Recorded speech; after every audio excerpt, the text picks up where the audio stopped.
Ito na guys, yung ano, best part. Best part ng long ride. Woo!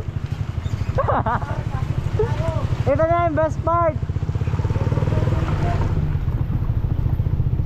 Joke lang po. First ano pa lang ito eh. Magkasaya, level 1 pa lang to.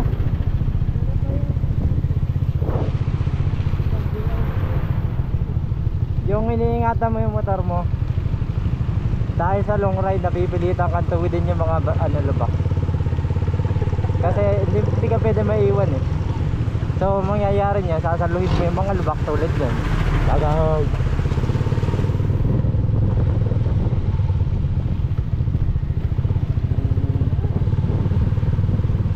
Uy, white sand.